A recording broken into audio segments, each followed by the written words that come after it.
সম্মানিত ভিউয়ার্স, আসসালামু আলাইকুম। কেমন আছেন সবাই? আশা করছি ভালো আছেন নিশ্চয়ই।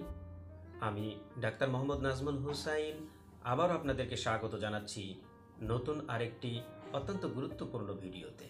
সুপ্রিয় বন্ধুরা, আমার আজকের আলোচনার বিষয়বস্তুটি হলো নারীদের লিউকোরিয়া বা সাদা স্রাব সংক্রান্ত সমস্যা এবং তার কারণ ও চিকিৎসা পদ্ধতি সম্পর্কে। তো চলুন বন্ধুরা, মূল আলোচনা পর্বটি শুরু হবার আগেই A to Z space DHO এই চ্যানেলটিকে সাবস্ক্রাইব করে দিন এবং বেল বাটনে ক্লিক করে সবসময় চ্যানেলটির সঙ্গেই থাকুন। চলুন বন্ধুরা, প্রথমেই জেনে নেওয়া যাক লিউকোরিয়া বলতে আমরা কি বুঝি সে সম্পর্কে। সাধারণত নারীর যৌন অঙ্গ দিয়ে যে সাদা রঙের বা ডিমের ন্যায় সাদা কিংবা কিছুটা আঠালো প্রকৃতির স্রাব ক্ষরণ হয় তাকেই মূলত সাদা স্রাব বা লিউকোরিয়া বলা হয়। যোনিতে ব্যাসিলাই নামক এক ধরনের উপকারী ব্যাকটেরিয়া থাকে। এরা যোনির মৃত কোষের ভেতর গ্লাইকোজেনকে ল্যাকটিক অ্যাসিডে রূপান্তরিত করে। এই ল্যাকটিক অ্যাসিড যোনিপথকে ভেজা রাখতে সাহায্য করে এবং যোনির পিএইচ লেভেল বজায় রাখতেও সাহায্য করে, যার ফলে যোনির প্রতিরোধ ক্ষমতা ঠিক থাকে। লিউকোরিয়া বা সাদা স্রাবকে দুটি ভাগে ভাগ করা হয়েছে। একটি হচ্ছে সাধারণ প্রকৃতির লিউকোরিয়া, অপরটি হচ্ছে জীবাণু বা সংক্রমণজনিত লিউকোরিয়া। মনে রাখবেন, সাধারণ প্রকৃতির লিউকোরিয়ার ক্ষেত্রে কোনোরূপ দুর্গন্ধ থাকে না, যোনিতে কোনো প্রকার প্রদাহ বা জ্বালা পোড়া কিংবা কোনো প্রকার চুলকানি থাকে না। কিন্তু যদি সাদা স্রাবের ফলে যোনিতে প্রদাহ, চুলকানি কিংবা সাদা স্রাব থেকে দুর্গন্ধ আসে, তাহলে ধরে নিতে হবে জীবাণু বা যৌন সংক্রামক রোগ এর ফলেই যোনি থেকে সাদা স্রাব এর ক্ষরণ হচ্ছে।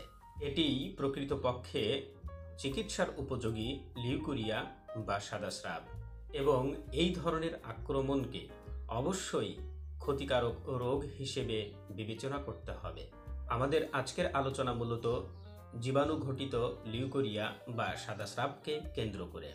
আমাদের দেশে নারীর লিউকোরিয়া রোগ সৃষ্টিতে প্রধানত 4টি যৌন সংক্রামক জীবাণু ভূমিকা রেখে থাকে।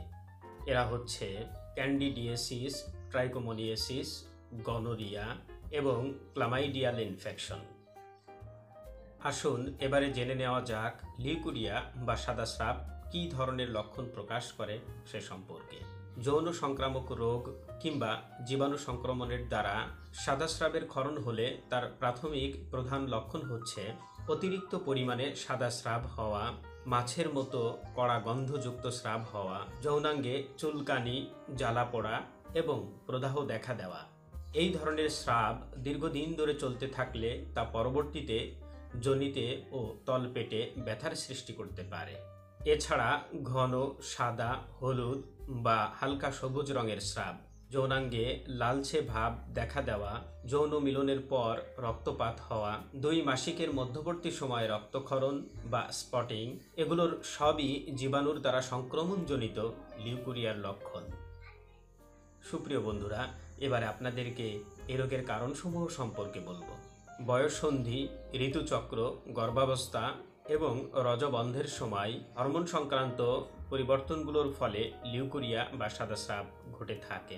গোপনাঙ্গ পরিষ্কারক, তুলার পট্টি বা প্যাড এবং প্যান্টি লাইনারের মতো মেয়েলি স্বাস্থ্যদ্রব্যের ব্যবহারের ফলেও সাদা স্রাব দেখা দিতে পারে।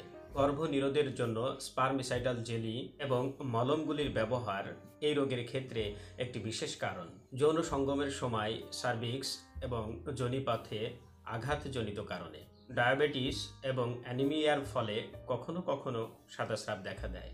ব্যাকটেরিয়াল ভ্যাজাইনোসিস এর কারণে, সাধারণত যোনিপথে জীবাণুর পুষ্টি বৃদ্ধি হলে ব্যাকটেরিয়াল ভ্যাজাইনোসিস ঘটে। এটা 15 থেকে 44 বছর বয়সী মহিলাদের ক্ষেত্রে সবচেয়ে বেশি দেখা দেয়। থ্রাশ এর কারণে, এটি ক্যান্ডিডিয়াসিস নামেও পরিচিত। এই ছত্রাক ঘটিত সংক্রমণ এক ধরনের ইস্টের কারণে ঘটে। এদেরকে ক্যান্ডিডা অণুজীবও বলা হয়। এরা সাধারণত মুখ, গলা, অন্ত্র এবং সেই সাথে যোনিপথেও কোনো প্রকার উপসর্গ না ঘটিয়েই দেখা দিতে পারে। ট্রাইকোমোনিয়াসিস এর কারণে, এটি মূলত যৌন সংসর্গ দ্বারা সঞ্চারিত রোগ। ট্রাইকোমোনাস ভ্যাজিনালিস নামের পরজীবী বা প্যারাসাইট দ্বারা এই রোগের সৃষ্টি হয়। ফলে যে সমস্ত মহিলাদের ক্ষেত্রে এই পরজীবীর আক্রমণ ঘটে তাদের লিউকোরিয়া বা সাদাস্রাব দেখা দেয়। ক্ল্যামিডিয়া এর কারণে এটিও যৌন সংসর্গ দ্বারা সঞ্চালিত একটি বিশেষ ধরনের রোগ। যারা যোনিপথ, পায়ুপথ এমনকি মুখের মধ্যেও সহবাস করে থাকে তাদেরই মূলত ক্ল্যামিডিয়ার সংক্রমণ ঘটে। যারা গণিকালয়ে গমন করে থাকেন তাদের এই রোগ হবার সম্ভাবনা যেমন থাকে তেমনিভাবে তা স্ত্রীতে সংক্রমণেরও বিশেষ ঝুঁকি রয়েছে। এবং বলা চলে এই ক্ল্যামিডিয়াতে আক্রান্ত নারীর ক্ষেত্রে সাদাস্রাব একটি প্রধানতম লক্ষণ। গনোরিয়ার আক্রমণজনিত কারণে এটিও যৌনবাহিত একটি বিশেষ রোগ। দূষিত যৌন সহবাসের ফলেই এই রোগ দেখা দেয়। সাধারণত 15 থেকে 24 বছর বয়স্ক নারীদের ক্ষেত্রে এটি সবচেয়ে বেশি সংক্রমণ ঘটায়। জেনিটাল হার্পিস এর কারণে যৌনাঙ্গের হার্পিস মূলত দুই ধরনের, হার্পিস সিমপ্লেক্স ভাইরাস বা HSV1 এবং হার্পিস সিমপ্লেক্স ভাইরাস 2 বা HSV2।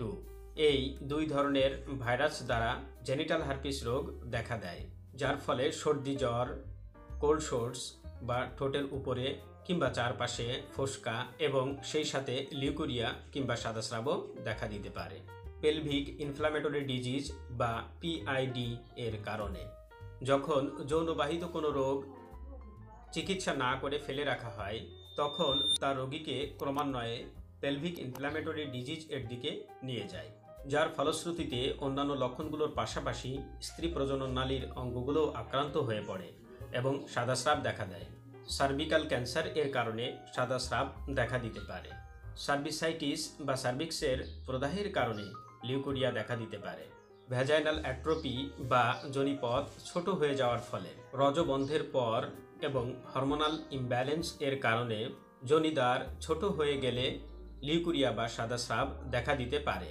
রেক্টোভ্যাজাইনাল ফিস্চুলার কারণে রেক্টোভ্যাজাইনাল ফিস্চুলা মূলত যোনিপথ এবং মলদ্বারের মাঝামাঝি গড়ে ওঠা একটি অস্বাভাবিক ছিদ্র, যার মাধ্যমে যোনিপথে মল পর্যন্ত ঢুকে যেতে পারে।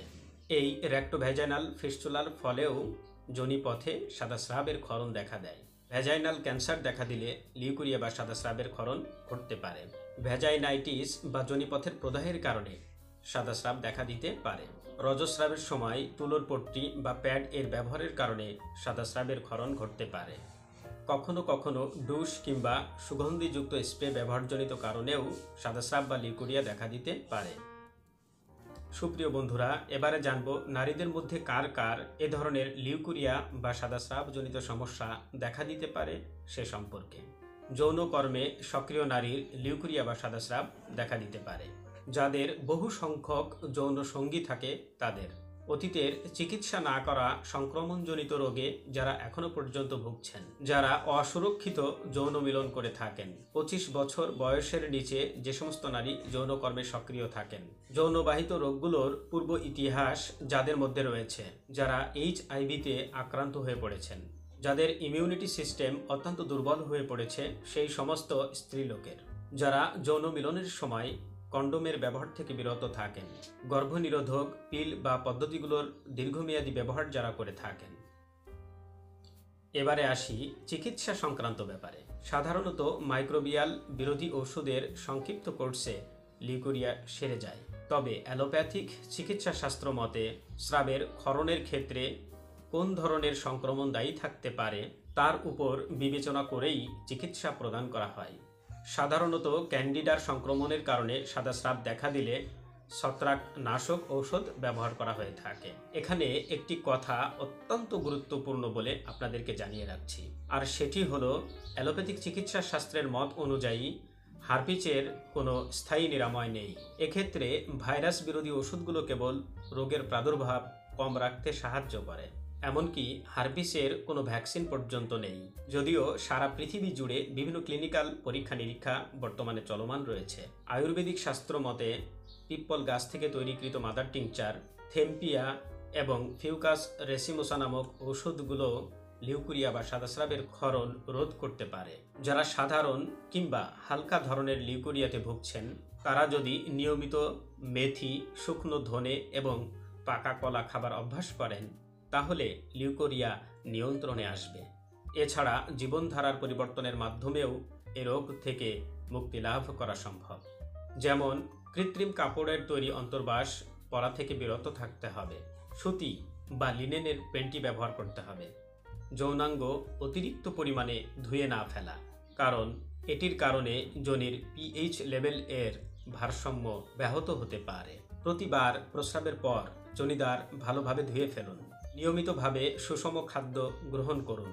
শরীরের বিষাক্ত পদার্থগুলি বার করে দিতে প্রতিদিন কমপক্ষে 5 থেকে 6 লিটার পানি পান করুন। শুধুমাত্র একজন সঙ্গীর সঙ্গে যৌন সম্পর্ক বজায় রাখবার চেষ্টা করুন। যৌন মিলনের সময় অবশ্যই কন্ডোমের ব্যবহার করুন।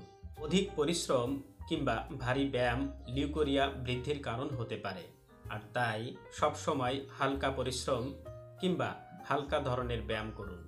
যদিও অ্যালোপ্যাথিতে জীবাণু দ্বারা সংক্রমণজনিত লিউকোরিয়া বা সাদা স্রাবের তেমন সুফলপ্রদ চিকিৎসা নেই, কিন্তু হোমিওপ্যাথিতে এই রোগ সংক্রমণজনিতই হোক কিংবা অসংক্রমণজনিতই হোক খুব ভালোভাবেই নিরাময় হয়। কারণ হোমিওপ্যাথি কোনো বিশেষ রোগের নয়, বরং রোগ শক্তি দ্বারা আক্রান্ত জীবনী শক্তির চিকিৎসা করে থাকে, এবং একমাত্র জীবনী শক্তিরই কেবল সমস্ত রোগ শক্তিকে প্রিডমিনেন্ট স্টেট থেকে লেটেন্ট স্টেটে পাঠিয়ে দেবার সক্ষমতা রয়েছে। আসুন জেমস টাইলার কেন্ট এর বিখ্যাত রেপার্টরি গ্রন্থ থেকে লিউকোরিয়ার বিভিন্ন রুব্রিক্স বা লক্ষণসমূহ সম্পর্কে ধারণা অর্জন করা যাক।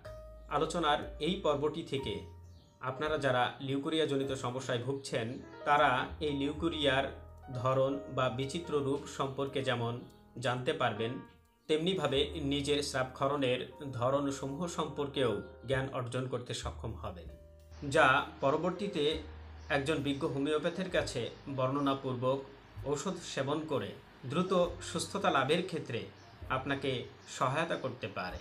শুধুমাত্র দিনের বেলা সাদাস্রাব, সকালবেলা, বিকালবেলা, সন্ধ্যাবেলা কিংবা রাত্রবেলা সাদাস্রাব, শায়িত অবস্থায় স্রাব দেখা দেয়। অ্যাক্রিড বা ক্ষতকর সাদাস্রাবের কারণে ছাল উঠে যায়। ক্ষতকর সাদাস্রাব যা কাপড়ে লাগলে ছিদ্র হয়ে যায়, এমনকি কাপড়ে দাগ পর্যন্ত লেগে যায়।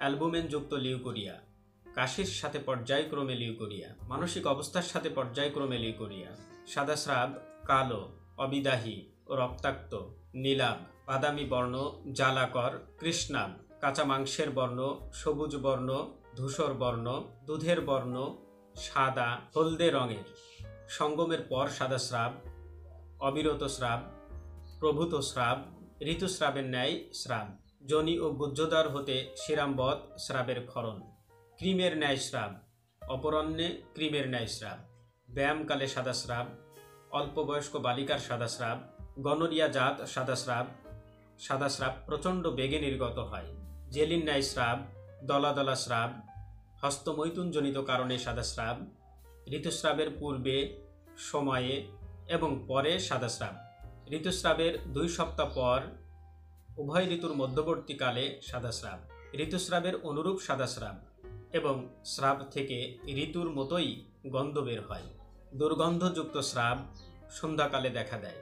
অ্যামোনিয়ার ন্যায়, কৃষ্ণাভ জলবৎ, পনিরের ন্যায়, মাছের কাথের ন্যায়, কাঁচা শস্যের ন্যায় দুর্গন্ধযুক্ত।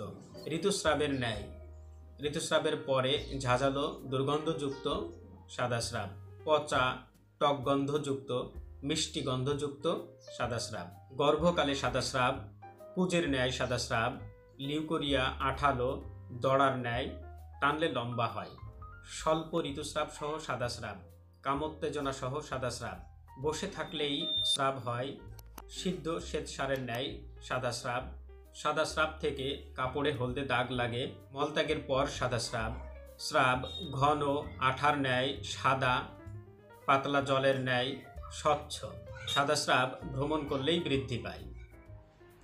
সম্মানিত ভিউয়ার্স, পূর্বেই বলেছি সাদাস্রাব বা লিউকোরিয়ার ধরন মূলত 2 প্রকার। একটি সাধারণ প্রকৃতির লিউকোরিয়া, অন্যটি জীবাণুঘটিত। ফলে বলা চলে সাধারণ প্রকৃতির লিউকোরিয়া নিয়ে তেমন দুশ্চিন্তার কোনো কারণ নেই, একটু নিয়ম করে চললেই এটা ভালো হয়ে যায়। কিন্তু জীবাণুঘটিত লিউকোরিয়ার ক্ষেত্রে অবশ্যই সতর্কতা অবলম্বন করতে হবে, এই ধরনের লিউকোরিয়াজনিত সমস্যার অবশ্যই সুচিকিৎসার দরকার রয়েছে।